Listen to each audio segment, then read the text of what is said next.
One of my favorite things about the Super Smash Bros. Series of games is the music remixes that the series has become known for. The idea of taking a bunch of video game remixes and showing them off in an officially licensed Nintendo game. Sure, it's not a mind-blowing concept, but you have to admit it makes the game that much more magical. Now that being said, the remixes are usually not better than the originals. Not that there's anything wrong with that. After all, in order to have a remix in the first place, it has to be a pretty damn good composition. So today we're going to take a look at one remix in particular, Stickerbush Symphony from Donkey Kong Country 2 Remix. Now Stickerbush Symphony is one of the more iconic compositions from the 16-bit era of gaming. It's known for giving off this intense feeling of nostalgia, even to those who never had the game as a kid, which I think is really cool. Take a listen.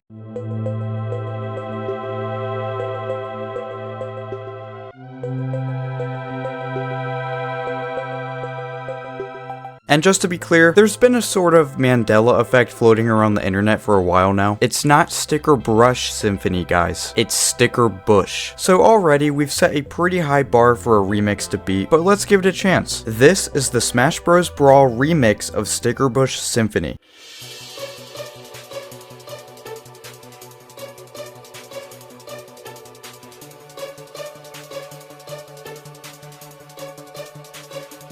When I listened to this for the first time, I hated it.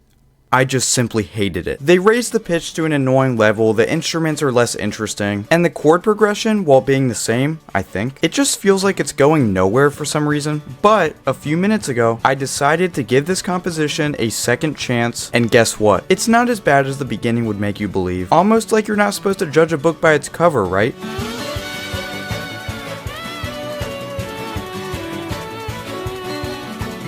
I mean, I was just bad-mouthing this remix for months, only to come back and realize it does have its own value and I can see why people do enjoy it. I don't think it gives off the same core nostalgic feeling as the original, but that's only due to the instruments and sound fonts used. As you get deeper into the remix, they do some really interesting things with it. It's not just a boring, repetitive, half-assed way of recreating the original with modern instruments. It really does sound unique and with its own original twist, and I didn't know this until today. I was critiquing this entire composition while not even knowing about why people like it. It's obviously not as powerful as the original, but I can see why so many people would absolutely love it, especially if you grew up with Smash Bros. Brawl. And actually, this isn't the only official remix of Stickerbush Symphony. In Donkey Kong Country Tropical Freeze, released in 2014, you can hear a remastered version of the track at the very beginning of one of the levels. And honestly, it's a great modern interpretation of the original composition.